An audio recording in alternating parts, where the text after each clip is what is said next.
Welcome once again to this channel. Today we are going to focus our lens on somatic symptom and related disorders, as well as some few other categories of disorders that are not under this set of conditions.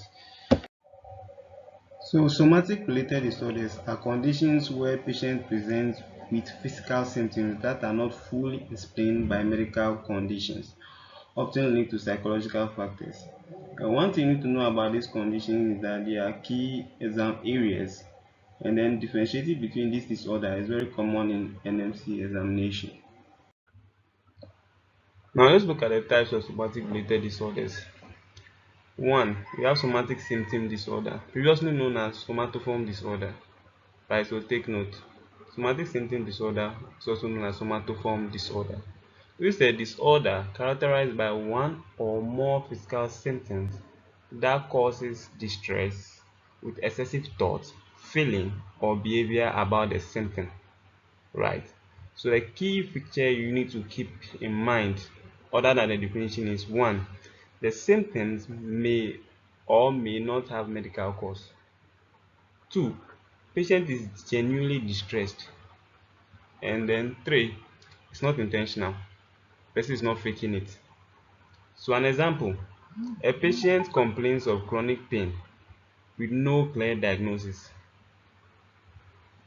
Two, a patient complains of persistent fatigue despite normal investigation. Number two on the list, we have functional neurological disorder, also known as convention disorder. Right. So this is a condition where neurological symptoms occur without neurological cause. So here the symptoms are neurological, right, related to the nervous system. Now what to keep as a key feature aside the definition is that one, symptoms affect movement or senses. And then two, no medical explanation. Three, it's not intentional, so the individual is not faking this type of symptoms. Now example, person complains of sudden blindness with normal eye examination. The eye is perfect, but the person says can't see. Then paralysis without nerve damage, so the person is paralyzed, but no notable investigation showing nerve damage. Then three, inability to speak, phonia, but technically everything seems fine with the patient, but he or she can't speak. The third on the list is the illness anxiety disorder, also known as hypochondriasis. Good. So this is what is defined as. So it is the preoccupation with having or developing a serious illness despite minimal or no symptom. Good.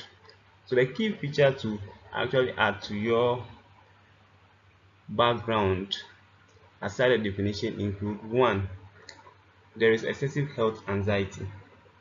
Two, the individual goes for frequent checkup and hospital visits over the same symptom. Then three, there is normal medical results. So the person goes for checkup and then every medical result seems to be normal, but the person believes there is something wrong with him or is feeling a bit sick, especially seriously sick. Example, patient convinced that they have cancer despite normal test. The patient just believes that he has cancer, but there are no cancer cells. Two, constant worry about minor body sensation. And then we have factitious disorder.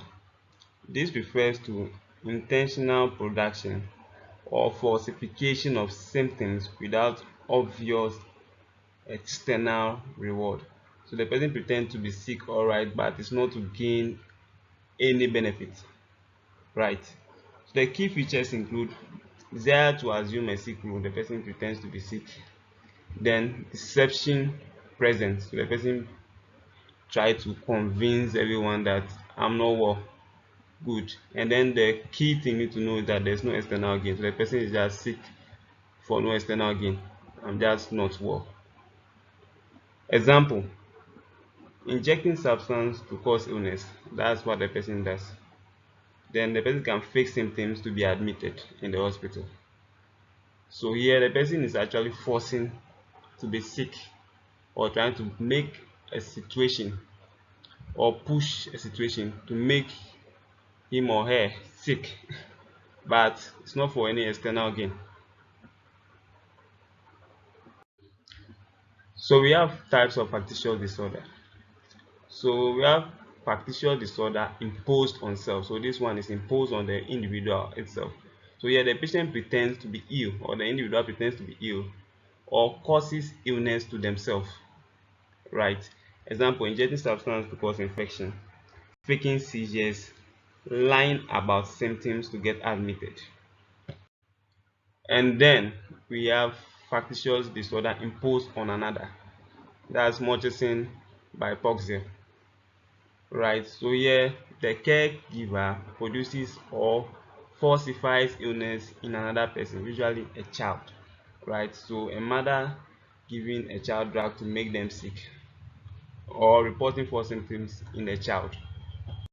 All right, let's look at other disorders that we may actually need for exams. We have body dysmorphic disorder.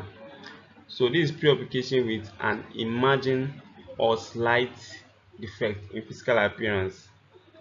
Key feature here is excessive concern about body image, repeated mirror checking or avoidance, and then significant distress. Example, a person believes their nose is ugly when it is normal.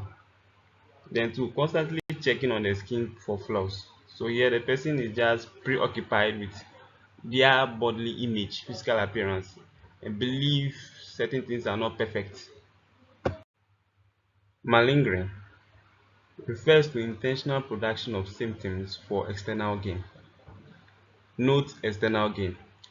Key features: clear external motivation, and it's not a psychiatric disorder. This is something that someone does intentionally for a bit of gain. Example, pretending to be ill to avoid work, something most people do every day.